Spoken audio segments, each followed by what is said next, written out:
Hi, my name's Gaye DeRusso, and I am the owner and trainer of the Majestic rider. I train gaited horses. I'm here today to talk to you about neurologic disease in the gaited horse. Commonly diagnosed with neurologic diseases because the vets and the owners are not understanding exactly what is going on with the horse. So first, what is neurologic disease? Disease that affects the nervous system. The nervous system consists of your brain, your spinal cord, and then the nerves, the peripheral nerves that go to the body parts such as their legs.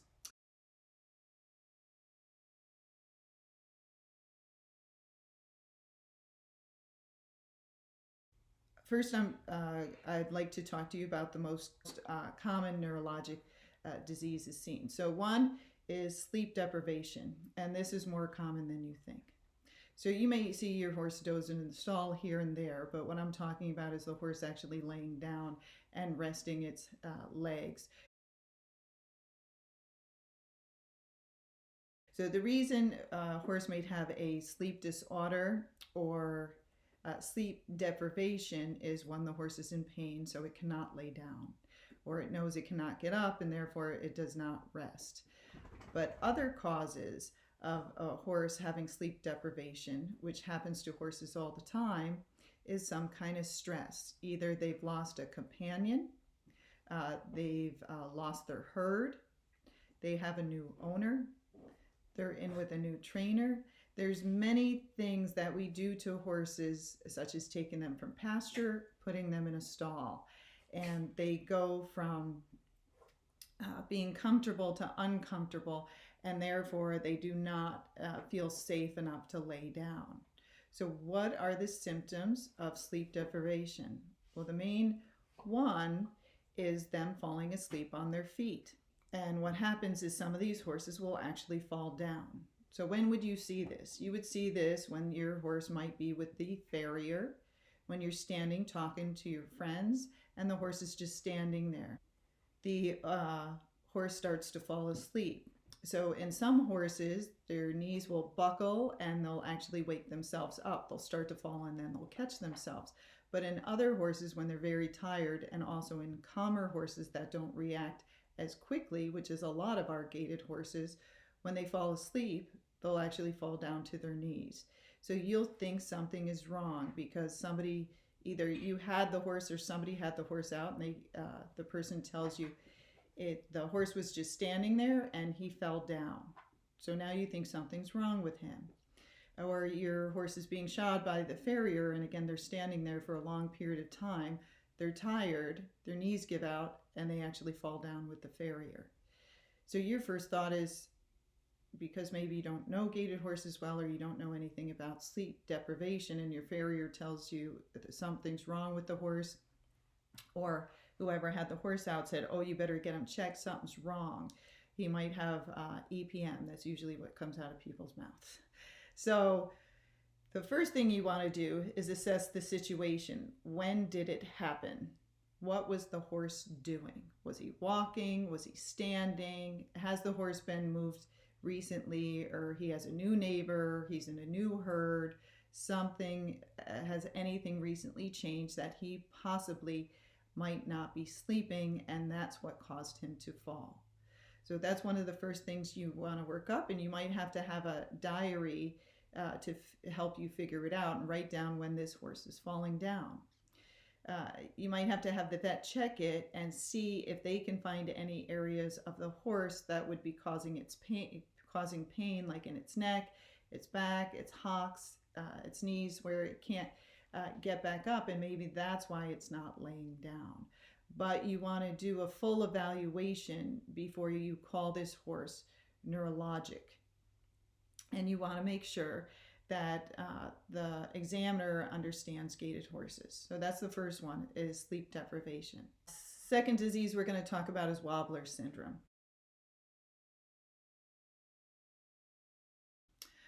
Wobbler syndrome affects the horse's neck. The horse is growing, it has malformation in the bones surrounding the neck, to put it in layman's terms, and they get compression on their spinal cord up in the neck region.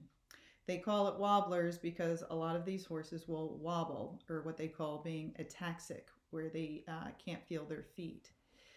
So there's Wobbler's syndrome, which causes compression on the spinal cord, but there's also arthritis of the neck, which a lot of older horses and older people get, which also causes compression on the spinal cord and can give the horse pain in the neck and down the limbs, and can also cause weakness.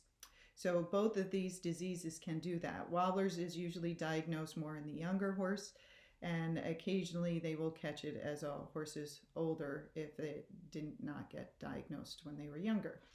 So the symptoms of Wobbler syndrome is, one, the horses wobble. The problem with the gaited horse is the horses that are loose and lanky, especially you'll see it more in the Tennessee walking horse, they do wobble when they walk. They're very loose, jointed, and they kind of go back and forth sometimes like this and wobble as they're walking. Especially if they're pacey, they'll look like they're even wobbling even more. With both these diseases, arthritis or wobblers, they usually see more weakness in the hind limbs than in the front limbs.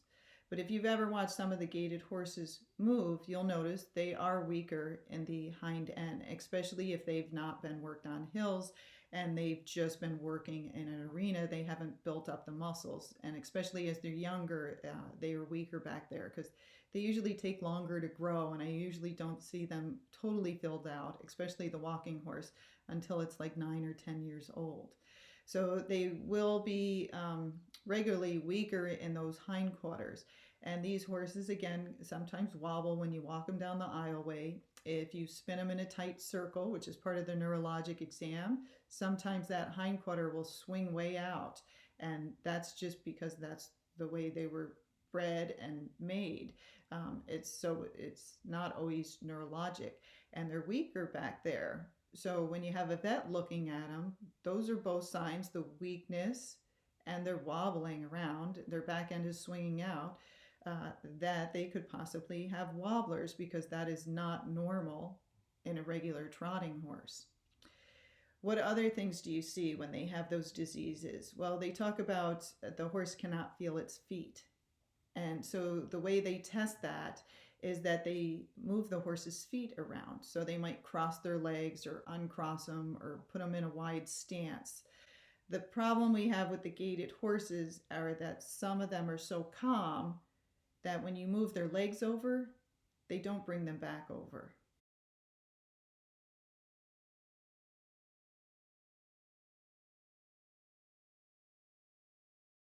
And again, that's normal for some of those horses, or they're just so lazy they don't care. The other thing is they're very flexible. So if you ever watch a gaited horse, a real lanky one, standing, a lot of times they will have 2 of their 4 legs crossed. Like the back legs are crossed, the front legs are crossed, or they're standing on 2 legs, or they itch their head with their back leg.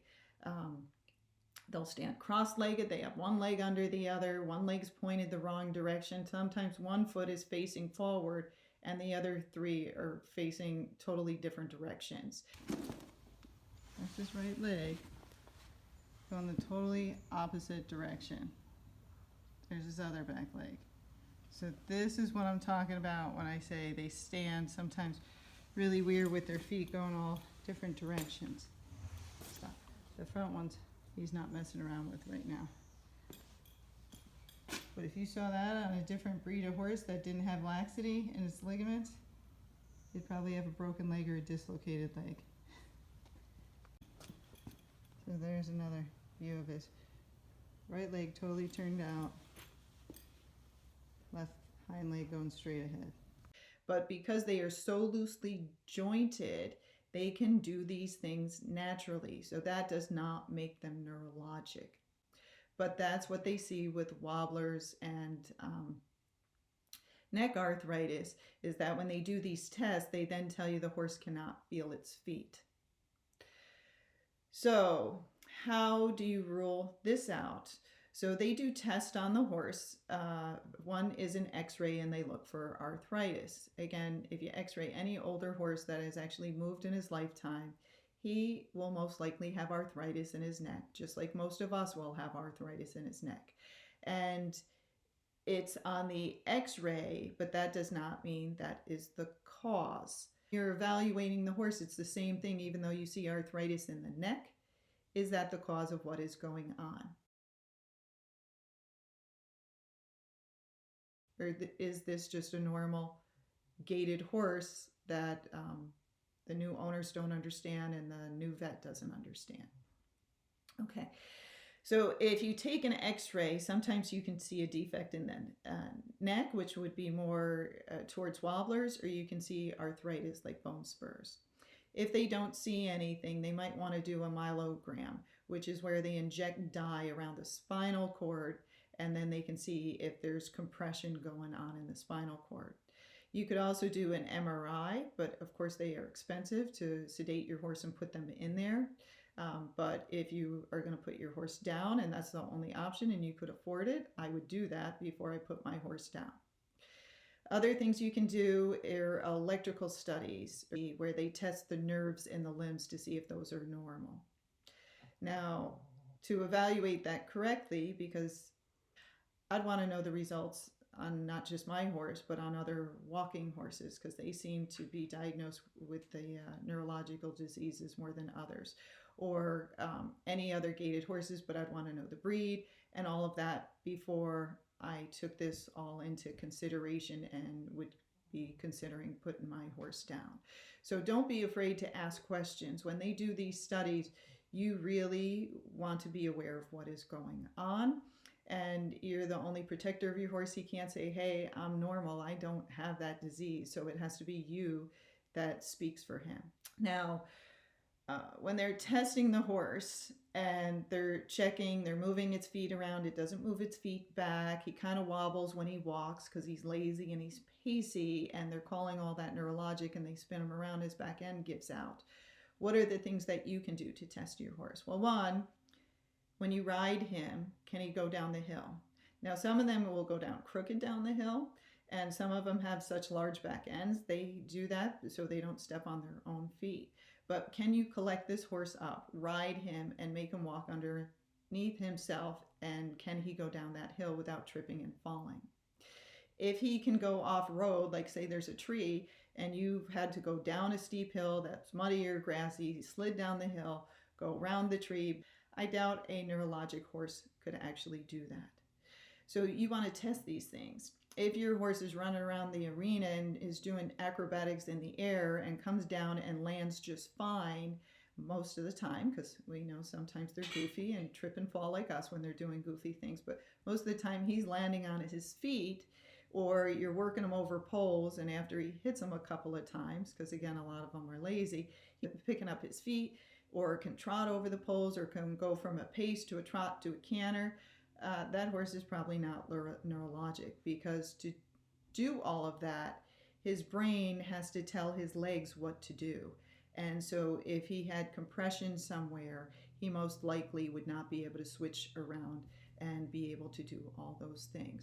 So consider, of course, the vet. They're trained very well, but this is why I'm speaking about it, is because a lot of them do not know gaited horses in the surrounding areas of the outside of the Midwest. So we want to teach them, and you need to evaluate your horse yourself.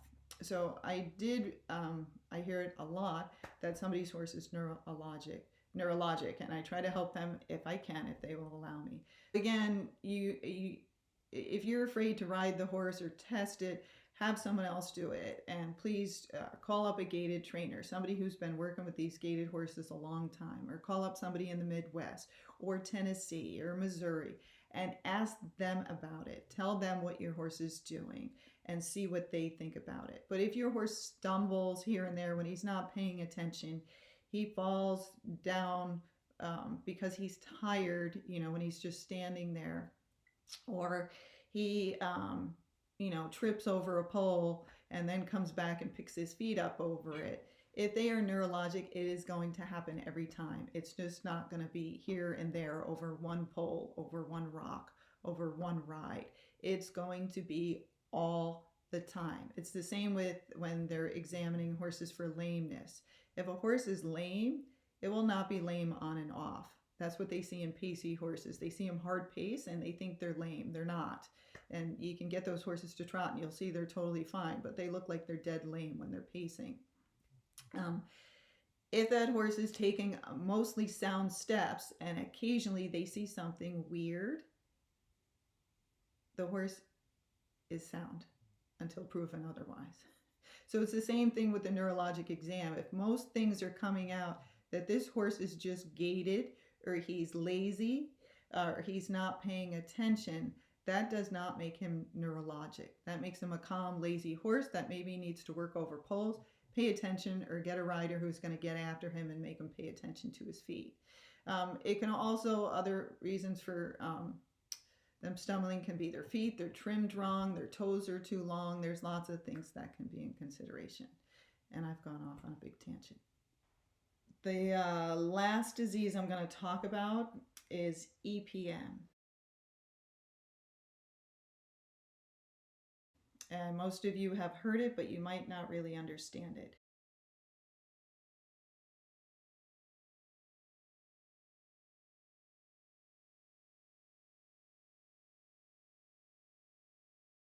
It's a disease that arises from a parasite, and the parasite is usually passed from a possum's feces. And the way that your horse can get this is the horse is grazing on the ground and there was feces in the area, or the water that they're drinking got contaminated. Once the horse picks this up into his body, what happens is a lot of times it goes into the horse's nervous system. Once it goes into his nervous system, it affects it and the horse starts showing symptoms. The thing with EPM and gaited horses is a lot of those symptoms are things that we normally see in our gaited horse. And that's a big problem because a vet or people at your barn who do not understand gaited horses will tell you your horse has EPM. And if you do not yourself know anything about gaited horses, you might believe them. So I'm going to tell you the common things that they see in EPM that we also see regularly in our gaited horses. So the first one is ataxia, which stands for incoordination. With ataxia, what they see is that the horse, when you're walking it, can wobble back and forth. The gaited horses that usually wobble back and forth are the ones with the really lanky back ends that have a lot of overreach. So most likely the Tennessee walking horse. And the other ones that wobble back and forth are pacey horses, especially if they pace when they're going very slow. It looks very odd to most people. It kind of looks like they're going like this back and forth. So a lot of people will say that they're uncoordinated. It's not, they are just pacing. With ataxia and incoordination, the horse sometimes cannot feel its feet as well. So those are the tests where they cross the horse's legs over, and if the horse doesn't move its feet back, they say that the horse cannot feel his feet, because a normal horse with its foot back. We see this in gaited horses. A lot of times that they cross their legs themselves, their feet are all facing different directions. The hotter horses or the spunkier horses, when you cross their feet, they don't like it. It makes them nervous, so they immediately put their feet back. But a lot of the gaited horses are on the calmer side, and there's a lot out there that are also lazy. And those are the ones that you cross their feet, they just stand there like that. They don't put their legs back unless you push them over, and then they'll put their foot back sooner or later, but they might even possibly like slightly fall down before they grab their foot, because they're lazy, they're calm, and they don't react the same. The other thing our gaited horses do is some of them stumble. The horses stumble because they drag their feet. They drag their feet across the ground, and that's why they also have a higher endurance level. Some of the pacey ones really drag their feet, and you'll see they even square their toes off if they're barefoot, or you'll see they're wearing the end of the shoe off. This is normal for a lot of gaited horses. The ones that tend to be on the trottier side or on the ones that have the shorter strides will not drag their toes as much. But if they say your horse is dragging its toes, these horses will drag their front feet and their back feet. So again, that could be normal for the horse and it not have EPM. Another symptom, weakness in their hindquarters. A lot of the gaited horses, especially the walking horses, will have smaller hindquarters. You'll see when they're built, they look kind of funny or they're lanky. Now, not so much in the foxtrotters because they look more like a regular horse, but the walking horses can have a weaker back end. It takes a while to build it up. They have that overreach, they have to engage themselves, and they have to work on hills. If you have one that's never been ridden on hills, it's got that lanky back end, they're going to tell you that horse possibly has EPM because it has a weak hindquarter. So again, what you see in a normal horse or a normal gaited horse can be considered EPM because they're not aware of how the gaited horses move. Horses that are really do not have their balance, the things that you will see on like a horse with severe EPM is they're leaning against the wall, they're using their head to hold themselves up. When you walk them, like they drift to one direction really bad, like they're walking straight and they start drifting like that as they're walking, not when you're riding them, just when you're walking. They cannot hold themselves straight, or they can't hold themselves up, so they really have to splay their legs out like that, and they have to stay like that all the time to hold themselves up. It's not like they stay like this for 15 minutes and then go like this. They're constantly splayed out. So that is different than a regular gaited horse. There's treatments for EPM and there's treatments for your gaited horse that is just stumbling, falling, tripping, not paying attention, not using its hindquarters, dragging its toes, and also when they make circles with these horses, they lose their back end. But the lanky horses, that always happens. So what things could you do to see if it makes your horse better?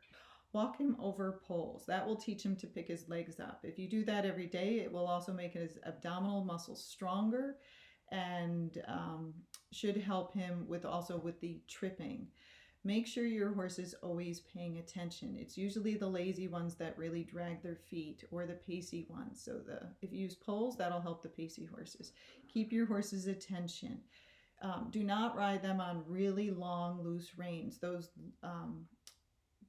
calm, lazy horses, when you do that, if they're not engaging themselves, they usually tend to trip and they will fall down. These horses don't jump up as quick as a quarter horse unless it's on the hot side. And if you have bad balance, when it trips and it tries to catch himself and then you fall forward on it, a lot of times you knock the horse over with your weight. It's just like somebody was on your back and somebody else jumped on top of that person. It's going to make you fall forward. So you have to think, when did this horse trip? What were you doing? What was the footing that you were on? And really evaluate where these things are happening. The first thing when people say my horse is tripping, I ask them where they rode, what speed they were going. Was it in the beginning of the ride or was it at the end of the ride? What exactly happened? Because you need to evaluate it all and then maybe make a diary and write the stuff down when it's happening. And then when you look back, you'll most likely see a pattern. Oh, it's when I rode with Susie and she's on her quarter horse and my horse is bored out of his mind. That's every time he trips and starts falling down because he's not paying attention. He's not made to go that slow. So when you're thinking or you've been told your horse has EPM, you want to test it. You can do the blood test first. If that's inconclusive or it's not highly positive, it's slightly positive, do a spinal tap. Don't walk around saying this horse has EPM. You don't know until you do a spinal tap. And that's the way you find out, because they can analyze it and see if the parasite's in there or the sporocyst is in there. If it has it, then you treat it. but also tested for vitamin E because that affects their nervous system, and because of how we feed our horses now, they're not getting their vitamin E, so you'd want to replace that at the same time. And then also do some exercises with that horse. Help him to build his back end. Walk some hills. You can do it all on the ground. Walk them over poles, walk them over hills, get them some exercise. Some people are told don't ride the horse, he has EPM, and so they medicate him and they walk him around for 5 minutes because now they're nervous and they think the horse is going to fall on top of them.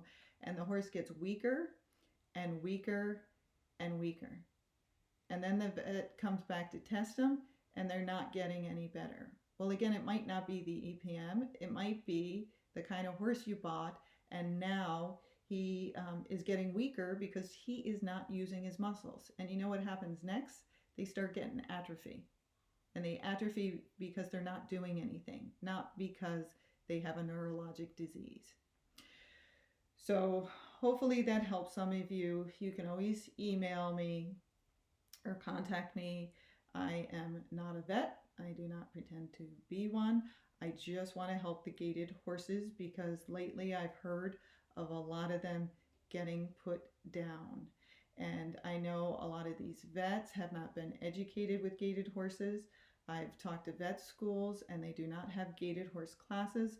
So the only way they're learning is on the job. And if they only see Rocky Mountain horses or foxtrotters or Kentucky Mountains, and they've never seen a loose, lanky Tennessee walking horse, you know what they're probably going to tell you? That your horse has EPM. So you have to know your horse yourself. And that's why I'm making these series. I'm going to show you the neurologic exam. I want you to do it with your horse. I want you to know how your horse moves and responds. I want you to know his temperament. And I want you to evaluate things so good, healthy horses don't end up being put down just because they're gaited.